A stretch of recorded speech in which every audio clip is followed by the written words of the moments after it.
everybody, and welcome to Get Rhythm, a workshop designed to get you guys working with your strumming hand and providing the engine for your own music. I'm Bing Futch. Thank you so much for being here. This is going to be a fun evening, and I'm glad you guys are here. I'm looking forward to sharing a lot of stuff with you. And tonight, we're going to be focusing on rhythm. So when we think about melody, we think about notes, we think about chords, and these are all distances. You know, the distance between one note and the next note and how they form together to create these different sounds. But in arranging them and making them move, we look to rhythm. And rhythm is all about movement. It's all about style. It's all about feel. It's all about doing this when you play, you know? It's that feel you get. It's what makes you want to dance. And there are a lot of things that you can do as a mountain dulcimer player to infuse your music with a lot more rhythm that'll make it even that much more appealing, not only to yourself, but to anybody else that you're playing music with or for. When we play music, we have a number of measures. So a piece of music, when it's written out, will have bars, and in between each of these bars will be the measure. And the measure can have a number of beats in there, and the time signature lets us know what we're dealing with. So when you see the time signature, you'll see a number on the top and a number on the bottom. The number on the top is how many beats are in the measure, and that's how we measure music in general, is by beats. That's the ruler that we use when we're measuring the distance like this. So they're beats. So that top number is how many beats are in the measure, and the bottom number represents what note value actually gets the beat. So 4/4 time, which is very common, and so it's also called common time, it might be written with a C, or it might be written with a 4 on the top and a 4 on the bottom. The 4 on the top means there are 4 beats in the measure.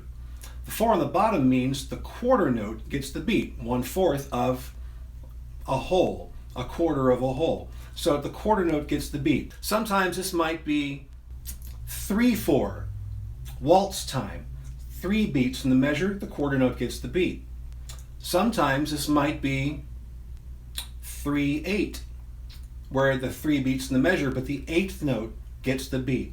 So a lot of people use these different time signatures if they want to specifically get songs that are moving in a certain sort of speed or a certain tempo, is how we would rate that. So we have 4 beats in the measure, we're in 4/4 time, the quarter note gets the beat. If you look at that page, the very, very first one in our handout, it's got all of the different note notations or note durations that you're going to run into when you're playing music. And the largest of these durations is a whole note. The whole note has got what's called an open head. The note head is clear, there's nothing filling it in, and there's no stem. It's just a big, fat, wide open note. And the whole note gets the whole taco. It gets everything in the measure. So if we have 4 beats per measure, the whole note will get 4 beats. You'll strum 1 time and then you'll count 4 beats. Just like this. 1, 2, 3, 4. That's a whole note. It gets everything that's in the measure, and in 4/4 time that means that it gets 4 beats. 1, 2, 3, 4. Next measure over, we have 2 half notes. So here's where the math starts coming in. We have 1 big whole note, and if we cut it in half, we end up with 2 half notes. 2 halves make a whole. A whole note gets 4 beats. That means each of these half notes gets 2 beats. So we would simply play these 2 notes, each one playing for 2 beats. 1, 2, 3, 4. 2 half notes. 1, 2, 3, 4. They also have open note heads, but you also see the stem down there. And since we've cut the whole note with no stem in half, we now have 2 stems to indicate we've made this cut. So 2 beats for each of the half notes. So if you take each one of those half notes and cut them in half, A half note will then be split into 2 quarter notes. To fill up that whole measure, we end up with 4 quarter notes, which is why we're in 4/4 time. The quarter note gets the beat, and there are 4 beats per measure. So think of them as quarters. Just like a dollar bill would be a whole note, 2 50-cent pieces would be the 2 half notes, and the 4 quarter notes would be 4 quarters inside. So they're all equal. They all mean the same thing, but we've split them up in different ways. So if the whole note got 1 note that was strummed and you let it rest for 4 beats, 1, 2, 3, 4. The half notes, after we split that whole note, we'll get 2 half notes, and each of those gets 2 beats. 1, 2, 3, 4. Then we have 4 quarter notes like this. 1, 2, 3, 4. Now this is a closed note head. It's filled in. So where the other ones were clear and you could see right through them, when we get the quarter notes and all of our smaller subdivisions, that note's going to be filled in. The note head will be completely black, and we've got 4 stems coming off of each one of those quarter notes. 1 stem coming off of each of the 4 quarter notes. So whole note, 4 beats. 2 half notes, 2 beats each, and then break those down into 4 quarter notes, 1, 2, 3, 4. Now we start getting a little dicey. We're going to take each one of those quarter notes and we're going to cut them in half. For each quarter note that we divide in half, we end up with 2 eighth notes. So we're getting into fractions now. Yay! I love math. So for each space of the 1 beat, we have 2 notes now that have to fit within the space of that 1 beat for each one of the beats. So we had 1, 2, 3, 4. We're going to split 1, 2, 3, 4, and we end up with 2 eighth notes for 1, 2 eighth notes for the 2nd beat, 2 eighth notes for the 3rd beat, and 2 eighth notes for the 4th beat. Now we've been using 1, 2, 3, 4 so far to count everything, and it's worked out splendidly. Unfortunately, now we have to create some other syllables to account for the additional notes because we only have 4 numbers to work with. So after every number, we're going to put in an and. So for every pair of 8 notes, that first note in that pair is a number. The second note in the pair is an and. So for a quarter note count all the way through the measure, we went 1, 2, 3, 4. Split all of those quarter notes into 2 eighth notes. We now have 8 eighth notes in the measure, and the count will go 1 and 2 and 3 and 4 and 1 and 2 and 3 and 4 and. So all the strumming I've been doing so far has been out strumming. Quarter note, or sorry, for whole note, 1, 2, 3, 4, strum out. Half notes, plenty of time, 1, 2, 3, 4. Quarter notes, 1, 2, 3, 4. Now, for the 8 notes, we're going to strum out on the numbers and then strum back in on the ands. Reason being is 8 notes start to occur a lot more frequently than quarter notes. With quarter notes, we have plenty of time to strum out, bring our hand back, and strum out again.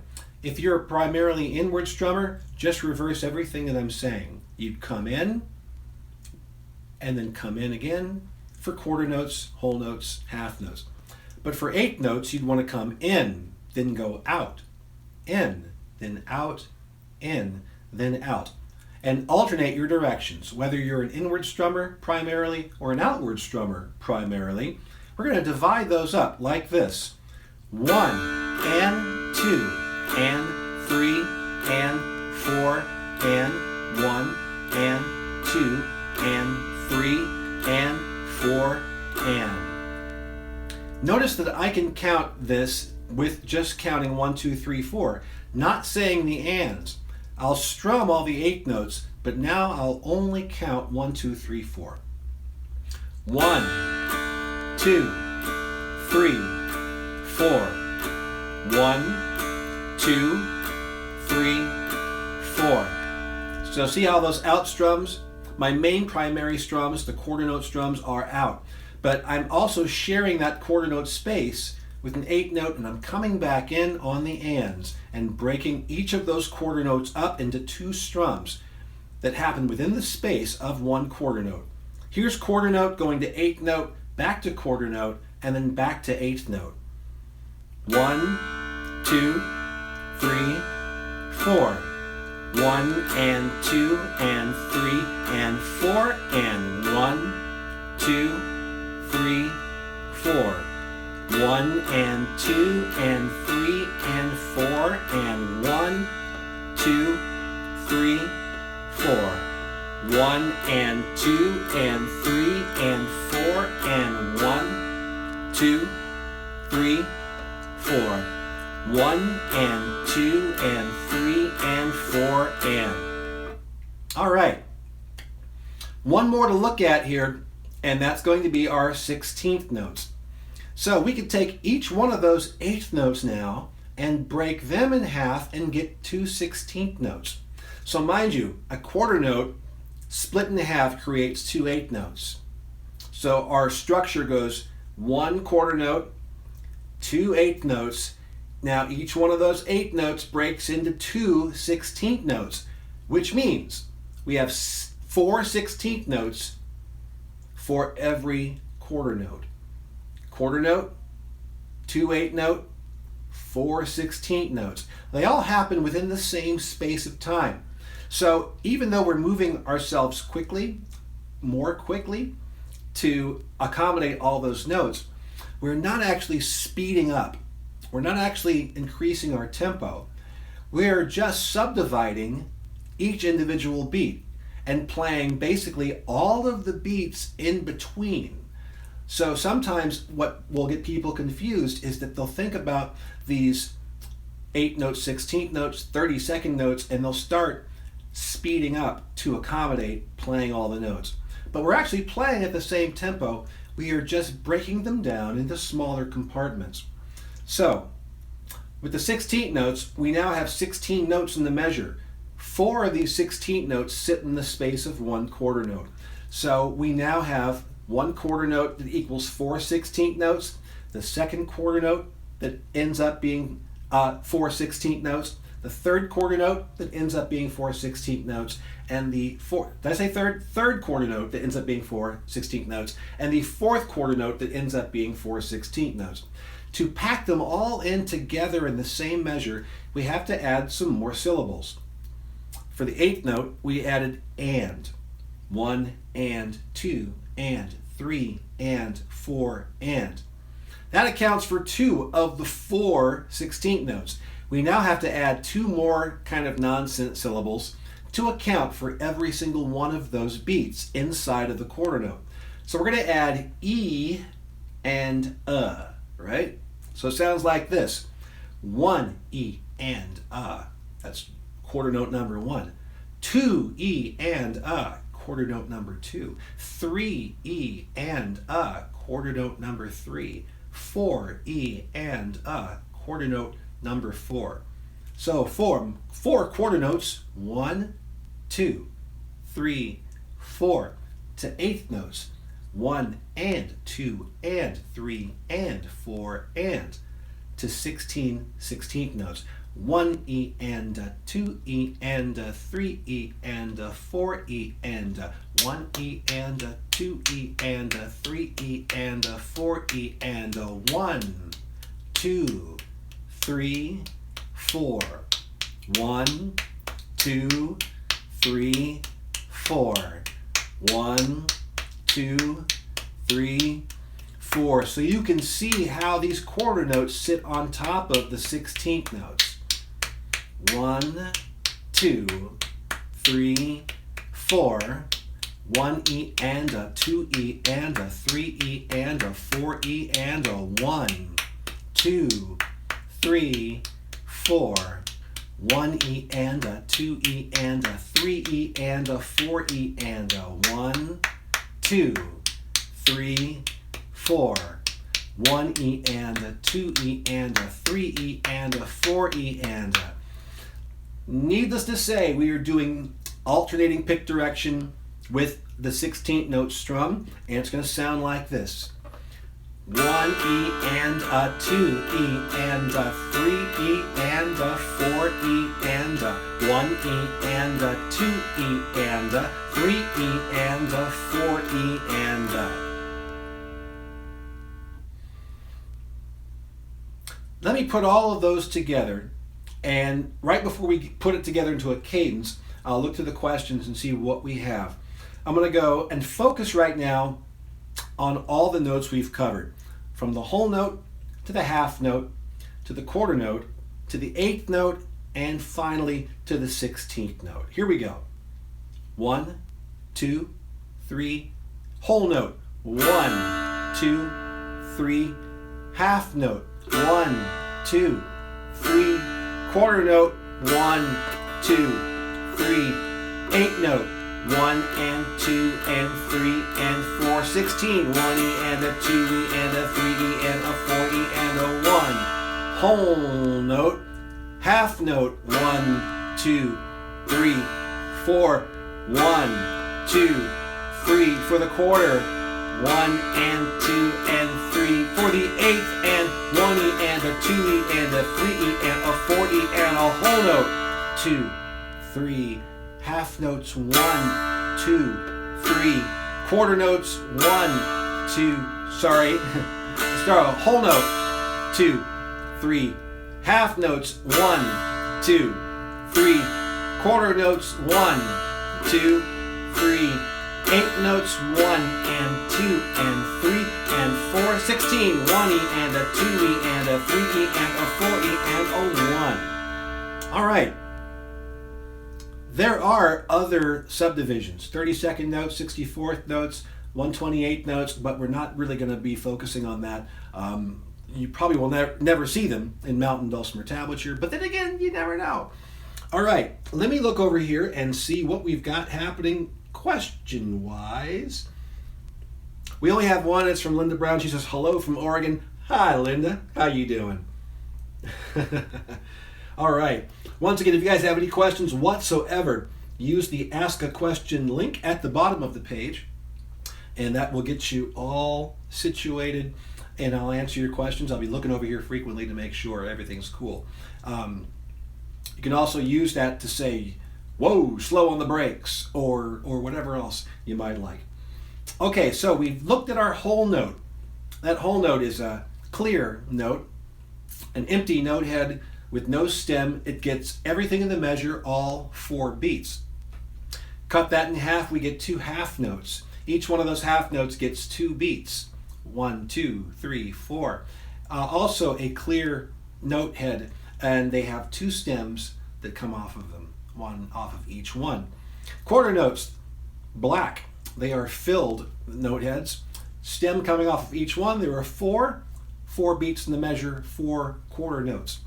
Cut each one of those quarter notes in half, you get 2 8 notes. There are 8 notes in the measure. Cut each 8 note in half, you end up with 4 16th notes for every quarter note, for every beat in the measure, and we continue to subdivide down more and more. So a great way to practice this is this cadence. We won't include the whole note, the half note. We will see those in Mountain Dulcimer tablature, but to really help us to understand the relationships between these rhythms, we want to focus on the ones that are moving a little bit more, and that's going to be the ones we use primarily, the quarter note, the 8th note, and the 16th note. So this cadence is going to play a measure of quarter notes, a measure of 8th notes, and a measure of 16th notes like this. 1, 2, 3, 4. 1 and 2 and 3 and 4 and 1 E and a 2 E and a 3 E and a 4 E and a 1, 2, 3, 4. 1 and 2 and 3 and 4 and 1E and a 2E and a 3E and a 4E and a 1. Let me bring this over to a different angle and show you what's happening with my right hand. Left-handed strummers, I know you're out there. We don't see you guys a whole lot. But if you're a southpaw, I think a lot of southpaws tend to lean in the direction of everybody else. But actually, one of my students, actually our veterinarian, Dr. Dan Hill, is a southpaw, and when we finally turned his dulcimer and flipped it the other direction, and flipped the nut and bridge and the strings and everything, man, he had no problem whatsoever. So if you're a southpaw, if you're a lefty, don't force yourself to play in this configuration. Open it up, and it's very easy to switch your dulcimer to left-handed style, and do it that way, because why fight yourself? Why go against the grain? Go ahead and make it easier on yourself by going that direction. Okay, so here we are, the cadence, quarter note, eighth note, and 16th note. Let's go ahead and play it through a few times, and then we're going to bring another key into the picture. Here we go. 1, 2, 3, 4. 1, 2, 3, 4. 1 and 2 and 3 and 4 and 1E and a 2E and a 3E and a 4E and a 1, 2, 3, 4. 1 and 2 and 3 and 4 and 1E and a 2E and a 3E and a 4E and a 1, 2, 3, 4. 1 and 2 and 3 and 4 and 1E and a 2E and a 3E and a 4E and a 1, 2, 3, 4. 1 and 2 and 3 and 4 and 1E and a 2E and a 3E and a 4E and a 1. All right.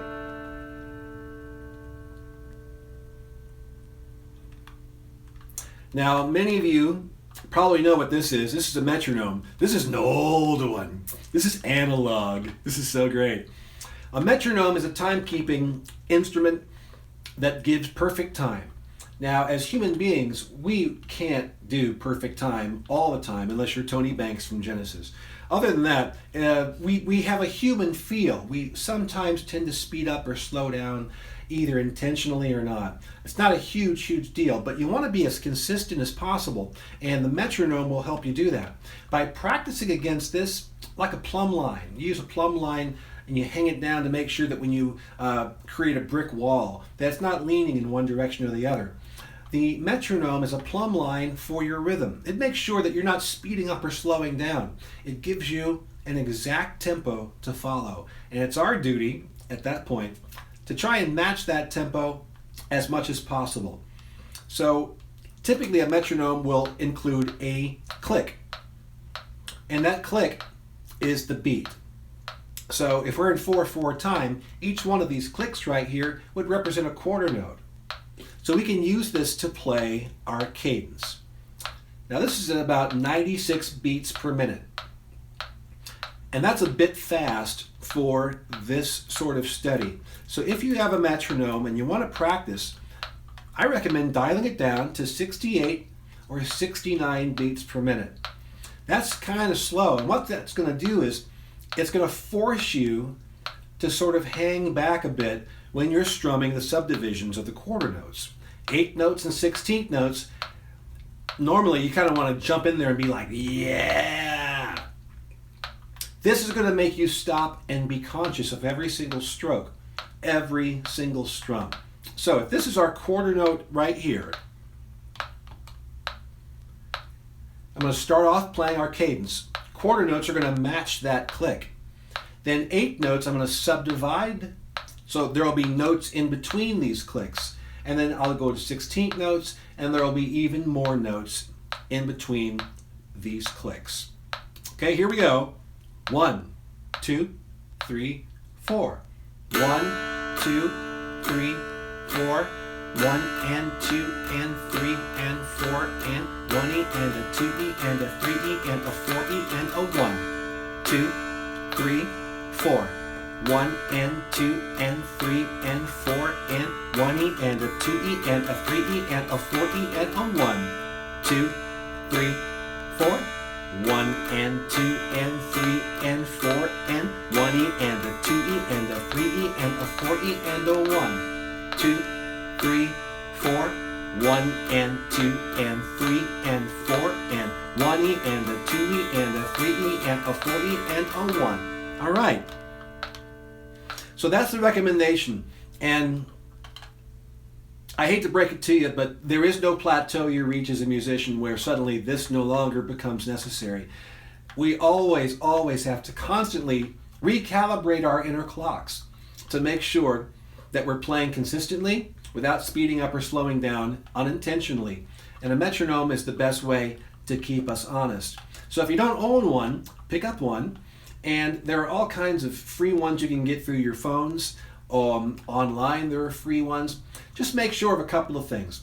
One, make sure that you can program it for different time signatures, because 4/4 time is just one thing we're going to run across when we're playing music. There's all different types of time signatures, from 3/4 time to 6/8 time to 12/8 time to 2/4 time, and knowing how to negotiate all of those different time signatures is important when you have a metronome that can meet that need. So make sure you check for that. Some are really fancy and probably too fancy, you know. The reason I like this one a lot is not only does it have the beat where you can actually hear the click, but notice it has that red light flashing as well. So I can actually turn off the click and the red light will flash, so I can learn to play by watching the flash. That's a lot more difficult, but it helps if, say for example, you don't have the ability to have an in-ear metronome when you're playing a gig somewhere, but you can watch a person across the way and you can watch their strum. You can match their beat and where they're going. So that being able to visually see how fast you're going and keep yourself in speed is really super important. So we have our whole note, half notes, quarter notes, eighth notes, and 16th notes. And this is what we're going to pull from as mountain dulcimer players when we're developing our rhythms. All of those notes come into play, some more than others. So I've looked over here now, I don't see any questions. Either that means I'm doing really good, or that feature is not working. So if you have any questions about anything I'm covering, please do use the Ask a Question link at the bottom of the page. Otherwise, I'm going to go ahead and move forward, and let's get into our next step here. Notice we didn't cover 30-second notes. 30-second notes are not as melodic for mountain dulcimers, but they are very rhythmic, so you can very much use them if you want to get into more high intensity stuff. To give you an idea of what it sounds like, let me break it down from quarter notes, 8 notes, 16th notes, and 30-second notes like this. 1, 2, 3, 4. 1 and 2 and 3 and 4 and 1E and a 2E and a 3E and a 4E and a...